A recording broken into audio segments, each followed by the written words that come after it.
نعرہ لگاتے ہیں ہم اہل سنت. اب آپ خاموش رہیں، مل کر پڑھیں. نعرہ لگاتے ہیں ہم اہل سنت، نعرہ لگاتے ہیں ہم اہل سنت. تاج شریعت، تاج شریعت، نعرہ لگاتے ہیں ہم اہل سنت. تاج شریعت، تاج شریعت،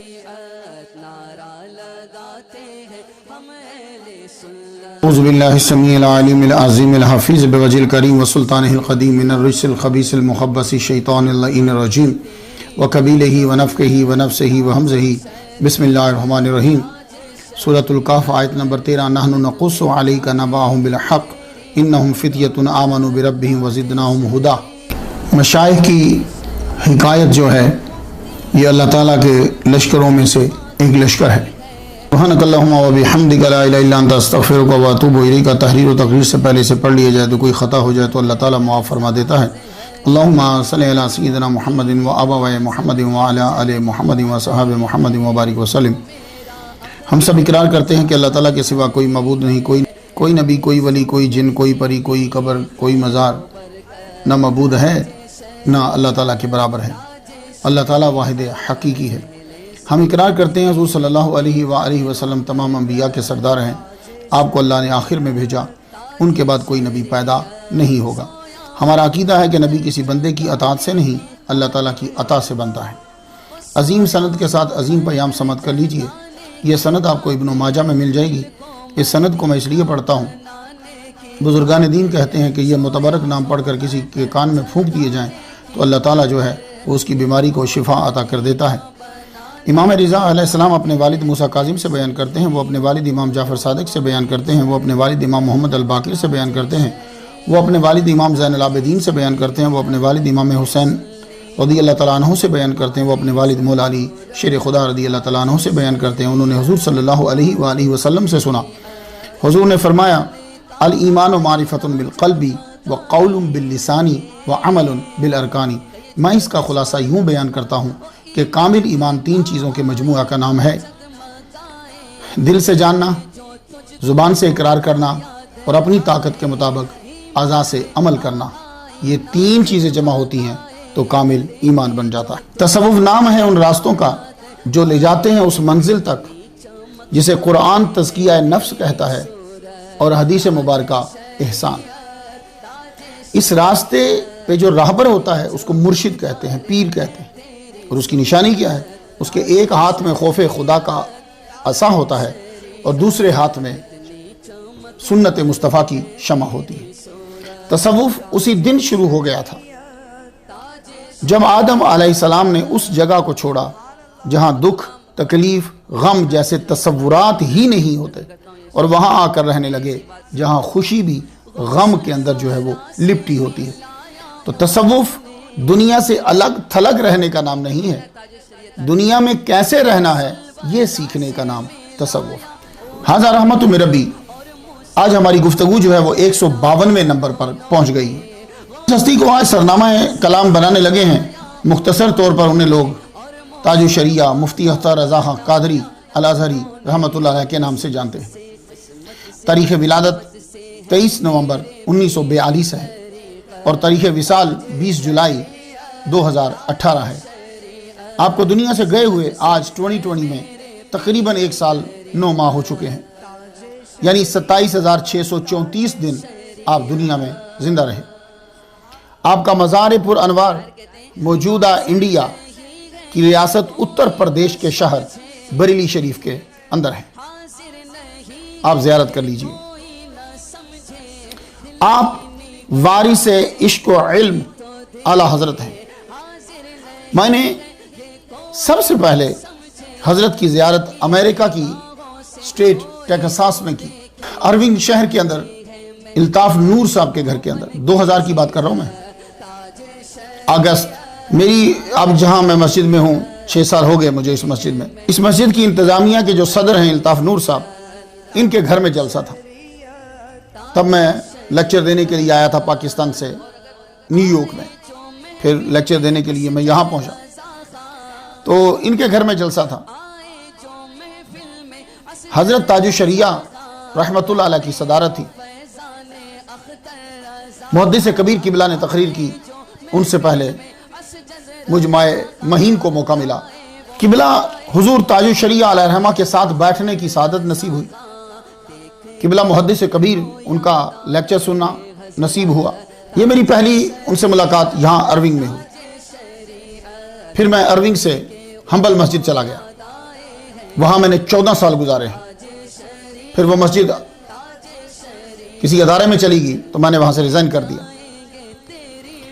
تو وہاں جب میں امام مقرر تھا تو حضرت تشریف لائے، تو میں اور علامہ ارشد القادری رحمتullah علیہ، انڈیا والے سب جانتے ہیں، ان کے بیٹے ہیں یہاں علامہ ڈاکٹر غلام زرقانی صاحب، ہم دونوں انہیں حضرت کو لینے کے لیے گئے. یہ مجھے سعادت حاصل کہ اس گاڑی میں بیٹھا آپ کے پیچھے، آپ کی زیارت کی. محدث کبیر بھی ساتھ تھے.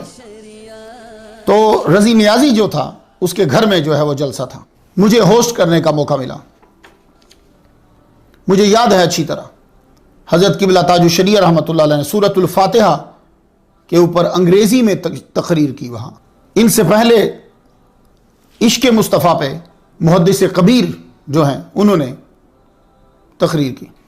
تیسری مرتبہ مجھے ان کی زیارت کا موقع ملا جب انٹرنیشنل میلاد کانفرنس جو ہے وہ کرواتے تھے، تو حضرت حضور قبلہ تاج الشریعہ تشریف لائے، محدث کبیر تشریف لائے، اور میرے سینئر نینین مفتی عبدالنبی حمیدی اتاری آف ساؤتھ امریکہ، یہ ہمارے سینئر ہیں، بہت عالم دین ہیں. اس وقت یہ ٹی وی دیکھتے نہیں تھے، اب یہ ٹی وی پہ دکھتے ہیں. تو ان کی تقریر تھی، مجھے ہوسٹ کرنے کا جو ہے وہ موقع ملا. میرے لیے سعادت کہ ان عظیم علماء کو دعوت دینے کا کام میرے ذمہ تھا. ہم اپنے اکابر کی قابلیت سے واقف نہیں ہوتے. واٹس ایپیا، فیس بکیا، یوٹیوبیا فلسفہ میں کہیں اور لے جاتا ہے. اکثر آپ کو دیکھنے میں ملتا ہے وہ مولانا بڑے سخت ہیں یار، دیکھنا لوگ مشہور کریں وہ مولانا بڑے سخت ہیں. کیا مطلب؟ یعنی وہ حدیث پر ہی عمل کروانا چاہتے ہیں، یہ مطلب ہوتا ہے. وہ بڑے سخت ہیں، وہ حدیث پر ہی عمل کروانا چاہتے ہیں. وہ مولانا بڑے نرم ہیں، کیا مطلب؟ وہ آپ کی آسانی کو دیکھتے ہوئے کوئی آسان تشریح لے آتے ہیں تو آپ اس سے خوش ہوتے ہیں. یہ بات ذرا آپ نے سمجھنی ہے، کیونکہ قبلہ تاج الشریعہ کے بارے میں یہ تھا یار بڑے سخت تھے. تو کیا مطلب تھا بڑے سخت تھے؟ کیا انہوں نے ہاتھ میں ڈنڈا رکھا ہوتا اور ہر ایک کو مارتے رہتے تھے؟ جتنے ان کے مریض تھے ان کے ساروں کے سر زخمی تھے؟ کیا یہ مطلب ہے؟ نہیں.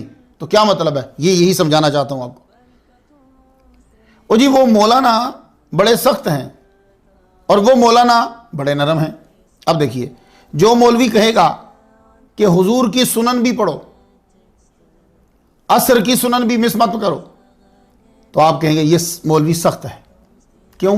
وہ حضور کی سنن پر سختی سے عمل کروا رہا ہے، آپ کہیں گے یہ سخت ہے. اور جو مولوی کہے فرض ضروری ہے سنت نہیں، تو آپ کہیں گے یار یہ مولوی اچھا ہے. یہ ہے سخت اور نرم کا مطلب. اور یہ نہیں ہے کہ وہ مولوی آپ کو مار رہا ہے یا آپ سے پیسے جو ہے وہ چھین رہا ہے، نہیں. تو یہ نرم نہیں ہے. جو آپ کو صرف فرض پڑھوا رہا ہے اور سنن چھڑوا رہا ہے نا، وہ نرم نہیں ہے. اس نے آپ کے دین کی تباہی کے لیے پہلا ہتھوڑا مار دیا ہے اس نے. جو مولوی کہے گا داڑھی مٹھی سے کم رکھنا خلاف سنت ناجائز ہے، تو آپ کہیں گے بھائی یہ مولوی بڑا سخت ہے یار، یہ مٹھی سے کم داڑھی نہیں رکھنے دیتا، یہ لازمی عمل کرواتا ہے، کیونکہ حضور پاک کی پوری زندگی مٹھی سے کم نہیں تھی. تو ایک سنت، باقی سنتیں تو کبھی ایک آدھ مرتبہ چھوٹ سکتی ہیں.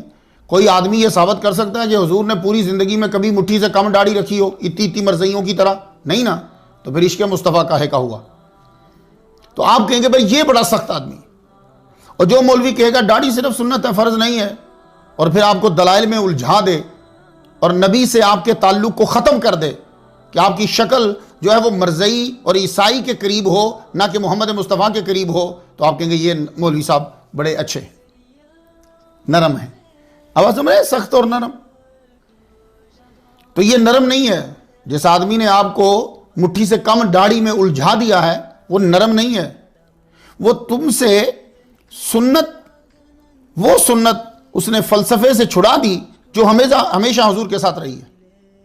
جی اس نے اپنا فلسفہ یوز کر کے لفظوں کے ہیر پھیر میں اس نے وہ سنت چھڑا دی ہے جو ہمیشہ حضور کے ساتھ رہی ہے۔ حقیقت میں ہم صحابہ کی طرح دین کے پیروکار بننا ہی نہیں چاہتے، وہ بہت مشکل ہے۔ اس لیے جو ہم سے کچھ چھڑاتا ہے ہم اسے نرم اور اچھا مولوی سمجھتے ہیں۔ مسلمانوں ایک بات غور سے سنو، تم اللہ کے فوجی ہو، یہ ہر بندہ یہ سن لے، تم اللہ تعالیٰ کے فوجی ہو، اس کی آرمی ہو، تم 5 وقت تم لوگوں کو حاضر لائن ہونا پڑتا ہے، لائن بناؤ، تمہاری ایک وردی ہے، کچھ تمہارے لاز ہیں۔ جی آپ پہلے اپنے آپ کو سمجھو تو صحیح کہ آپ ہو کیا، ابھی تک آپ یہی تعین نہیں کر پائے کہ آپ ہو کیا۔ اگر آپ اپنے آپ کو اللہ تعالیٰ کی آرمی سمجھتے اور محمد مصطفیٰ صلی اللہ علیہ وآلہ وسلم کو نبی، رسول اور کمانڈر ان چیف سمجھتے اپنا، تو پھر آپ کبھی داڑھی پہ گفتگو نہ کرتے، آپ پگڑی پہ گفتگو نہ کرتے، آپ سمجھتے یہ ہماری وردی ہے جو ہمارے نبی نے ہمیں بتایا ہے۔ اچھا مجھے ایک بات بتائیں، آپ میں سے کتنے لوگ ہیں جو اپنے ملک کی آرمی کے ہیڈ کوارٹر میں جائیں اور فوجیوں کو جا کے آسانیاں دلوائیں؟ کتنے لوگ ہیں؟ جتنے مولوی آپ کو حضور کی سنن چھڑواتے ہیں، جتنے مولوی نبی کی سنت سر سے پگڑی آپ کے سر سے اترواتے ہیں، جتنے مولوی چڈے میں آپ کو نماز پڑھوانے کی اجازت دیتے ہیں، ان تمام مولویوں کو اکٹھا کر کے آپ آرمی کے پاس لے جائیں تو ان مولویوں سے یہ کہیں کہ جو چیزیں آپ نے ہم سے چھڑوائی ہیں وہ تو حضور کی سنت ہیں کہ جن سے محبت ایمان کا حصہ ہے، یہ چیزیں جو فوجیوں پر لازم کی ہیں یہ آرمی نے خود کی ہوئی ہیں، آپ یہ چھڑوائیں ان سے، ان کے سر پہ ٹوپی ہے چھڑوائیں، اتروا دیں، یہ بیچارے تنگ پڑتے ہیں، ان کو کہ ننگے سر فوج میں شامل ہو جاؤ، ان کی وردی، ان کا بوٹ ان کو تنگ کرتا ہے، وردی تنگ کرتی ہے، وردی میں آدمی آسان نہیں ہوتا، ان کی وردیاں اتروائیں، کہیں جی چڈے میں جیسے آپ اللہ کی نماز پڑھتے ہیں آپ ویسے فوجی بنے، اور وہ جو صبح کے ٹائم ان کو اٹھایا جاتا ہے وہ بند کروائیں جا کر، اور ڈسپلن میں جو کھانا کھلایا جاتا ہے بٹھا کر وہ بند کروائیں، کوئی مائی کا لال نہیں کروا سکے۔ ہو سکتا ہے کہ وہ ان تمام مولویوں کو اریسٹ کر لیں کہ تم آرمی میں مداخلت کیوں کر رہے ہو۔ مسلمانوں پہلے اپنا مقام سمجھ لو ذرا۔ اور پھر ایک اور بات، عام فوجی اتنی مشکلات نہیں ہیں، جتنا بڑا ہوتا جائے گا جیسے کمانڈو ہے، اب کمانڈو کی جو تربیت ہے وہ اور ہارڈ ہو جاتی ہے،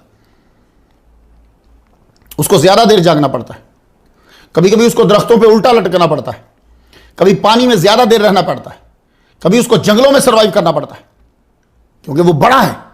کچھ سمجھ میں آ رہا ہے آپ کے؟ تو کیا آپ یہ چینج کروائیں گے جا کے؟ نہیں، خود فوجی یہ نہیں کر سکتا، اس نے فالو نہ کیا تو کورٹ مارشل۔ تو مسلمانوں یہ سیم صورتحال اسلام میں سچے مسلمان کی ہے۔ سچا عالم آپ کو اللہ کا صحیح بندہ بنانے کے لیے لا بتاتا ہے، تم کہتے ہو یہ سخت ہے۔ جو لوگوں کو سچا اللہ کا سپاہی بنانا چاہتے تھے ان میں سے ایک حضور قبلہ تاج الشرعیہ رحمۃ اللہ علیہ، تو وہ پھر پراپوگنڈا کر، جن لوگوں نے عمل نہیں کرنا ہوتا نا تو وہ پھر پراپوگنڈا کرتے ہیں، کیا او جی بڑے سخت ہیں یہ، بڑے سخت ہیں یہ، بڑے سخت ہیں۔ کون سخت نہیں ہے جناب؟ جاؤ جا کے ہر جماعت کے اندر جا کے چیک کرو، جا کے نیوٹرل رہ کر ذرا چیک کرو انہیں، ان لوگوں نے اپنے لاس بنائے، تم توڑ کے دکھاؤ، وہ تمہیں اٹھا کے باہر مار دیں گے۔ کوئی ایسی جماعت نہیں ہے، وہ مذہبی ہو یا سیاسی ہو۔ تو مسلمانوں اسی طرح محمد مصطفیٰ صلی اللہ علیہ وآلہ وسلم کے امتیوں کے بھی کچھ لاز ہیں، اور سچے علماء ان لاز پر سختی سے عمل کرواتے ہیں، جس طرح آپ کا پرنسپل، جس طرح آپ کا فوجی، جس طرح آپ کا استاد۔ تو تاج الشریعہ رحمۃ اللہ علیہ ایک سچے عالم، تو آپ نے سختی سے حضور صلی اللہ علیہ وسلم کی سنن پر عمل کروایا، آپ کو ڈنڈے نہیں مارتے تھے، بس آپ اپنے موقف پہ ڈٹے رہتے تھے۔ آپ کے نام سے برکت حاصل کر کے آگے بڑھتے ہیں۔ آپ کا مکمل اسم گرامی کچھ یوں ہے: تاج الشریعہ مفتی محمد اسماعیل رضا خان اختر قادری الازہری رحمۃ اللہ علیہ۔ یہ آپ کا مکمل نام ہے. تاج الشریعہ، شریعت کا تاج. جو آدمی اعتراض کرنے والا ہوگا وہ بیٹھ جائے گا. اور یاد رکھیے گا، اچھائی اور برائی کا بہت سارا تعلق آپ کی سوچ کے ساتھ ہوتا ہے. آپ کی سوچ اس کے بارے میں اچھی ہے تو آپ کو اچھی چیزیں دکھیں گی، آپ کی سوچ اس کے بارے میں بری ہے تو آپ کو بری چیزیں دکھیں گی. زیادہ تر تعلق اس میں ہوتا. باقی انسان تو انسان ہی ہے. اعتراض کرنے والا اپنے انداز سے اعتراض کرے گا. لیکن مجھ سے سنیے، تاج اسم ہے، اس کی جمع اتواج آتی ہے اور تیجان آتی ہے. میں اس پہ گفتگو درود تاج 150 نمبر سٹوری پہ کر آیا ہوں، لیکن یہاں کچھ تھوڑا سا بڑھانا چاہتا ہوں. التاج کا معنی کیا ہے؟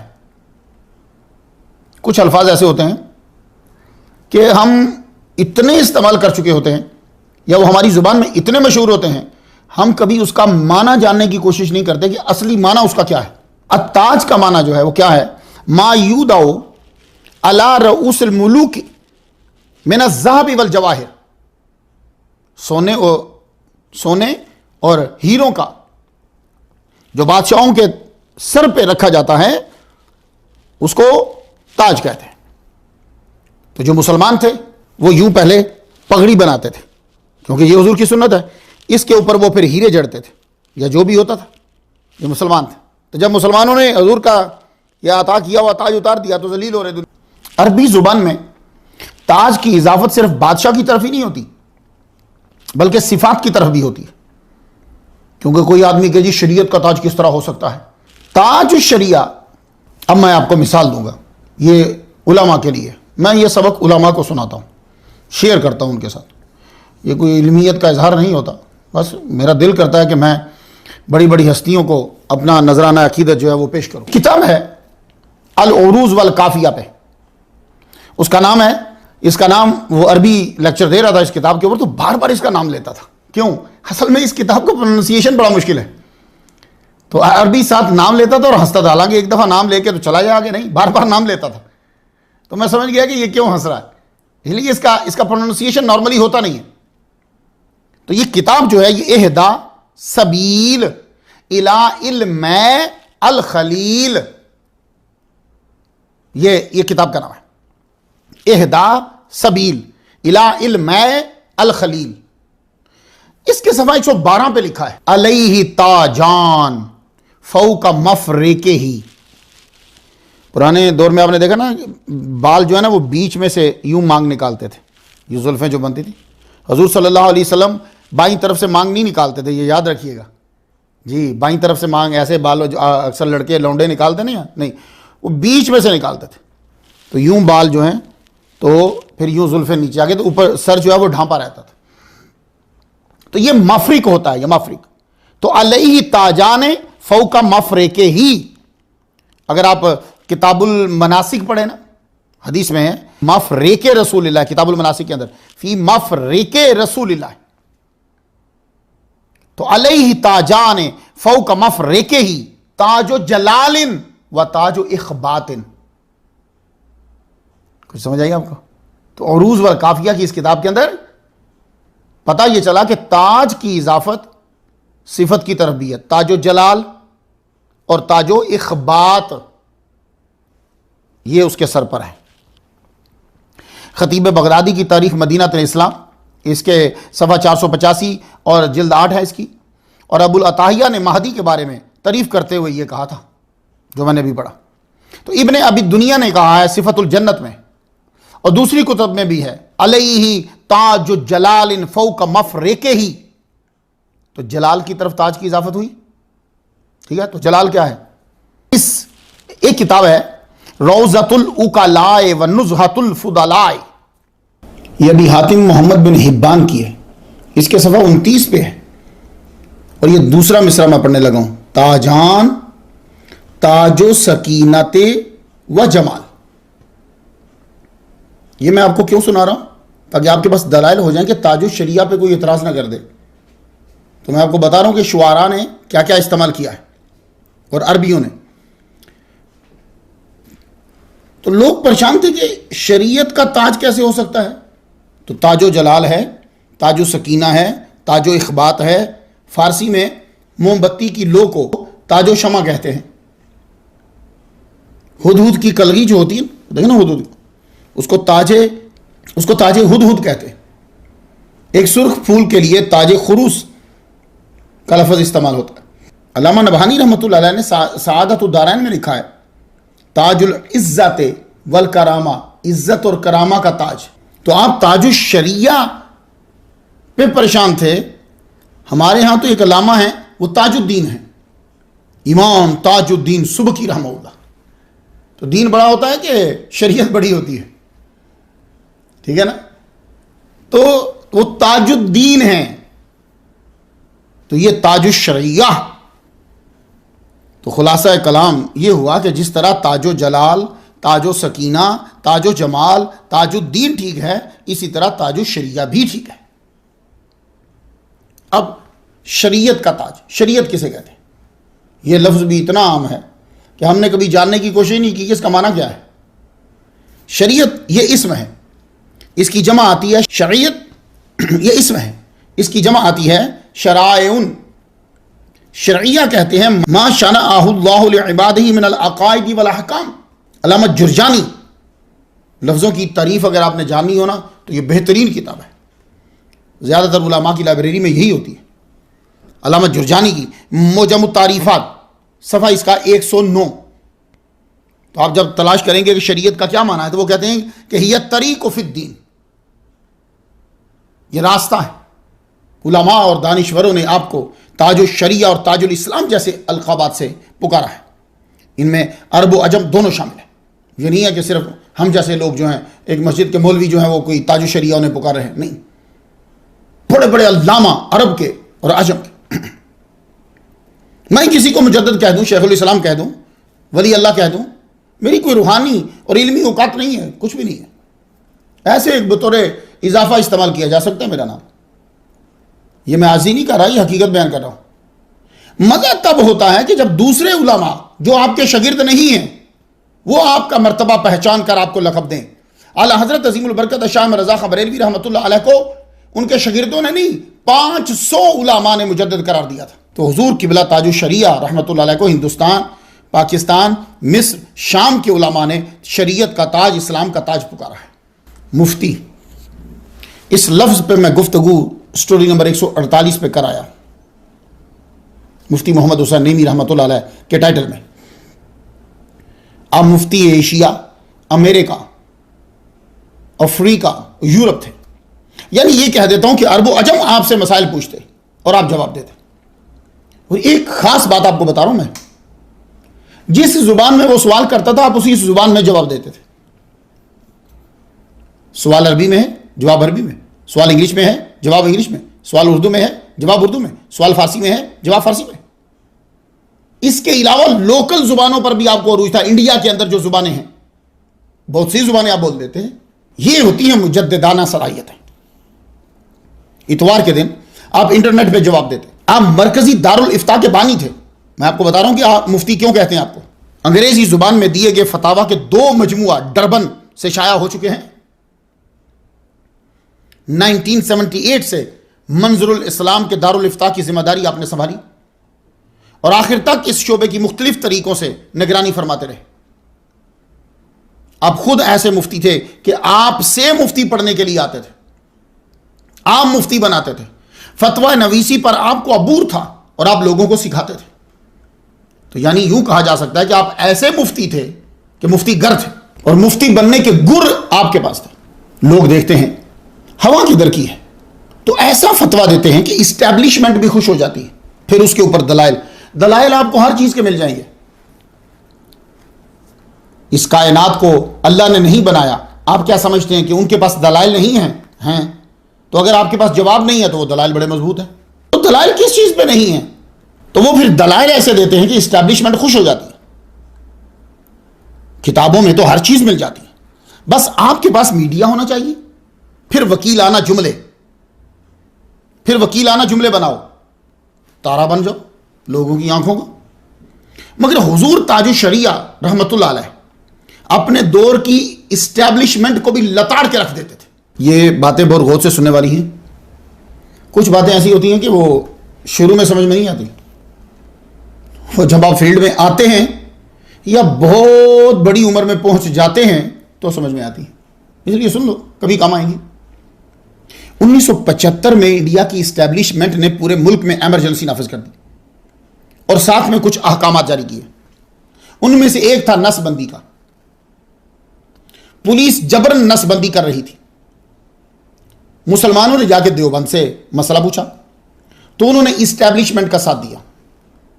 جی وہ ہوا دیکھتے ہیں کدھر کی ہے ادھر وہ شروع ہو جاتے ہیں۔ ابھی آپ نے دیکھا سب دیوبند کو قبروں پہ بھی جا رہے ہیں، سلام بھی پڑھ رہے ہیں، ساری چیزیں شروع ہو رہی۔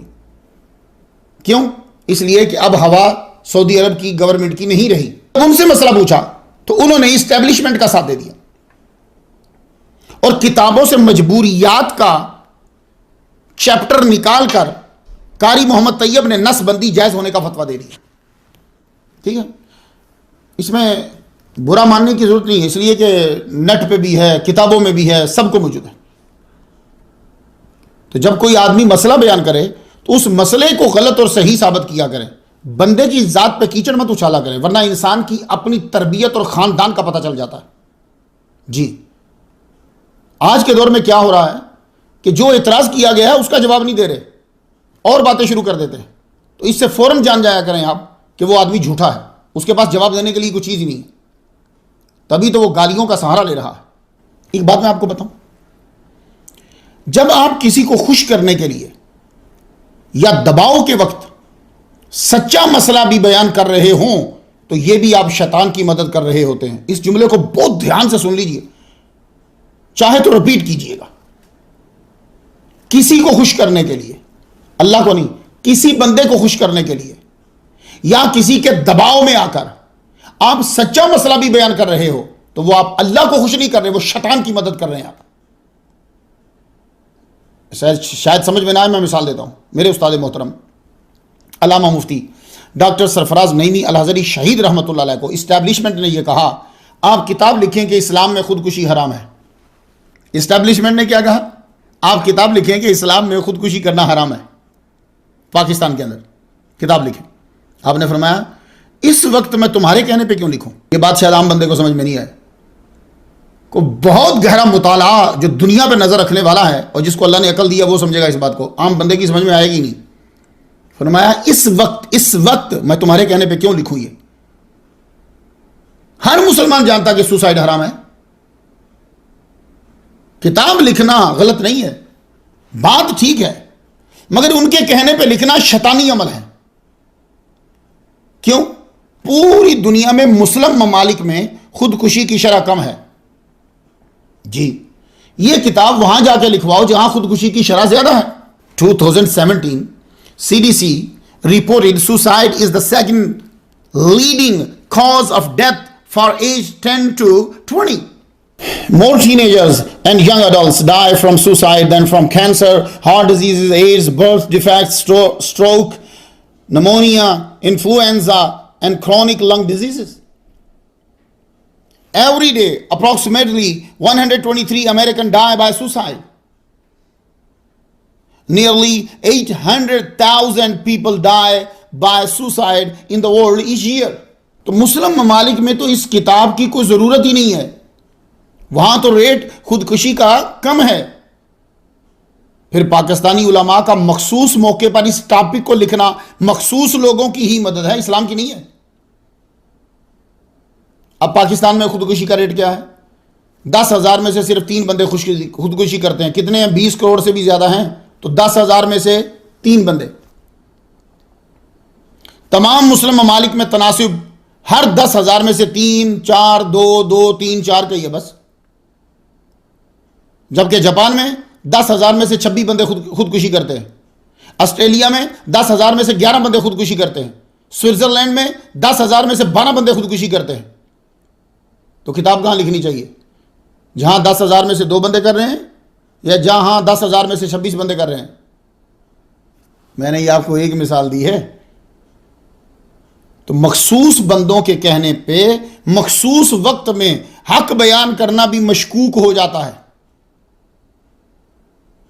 مسلمانوں کے لیے کتاب لکھنا کہ خودکشی کرنا حرام ہے ایسے ہی ہے جیسے یہ کتاب لکھنا کہ سانس لینا ضروری ہے.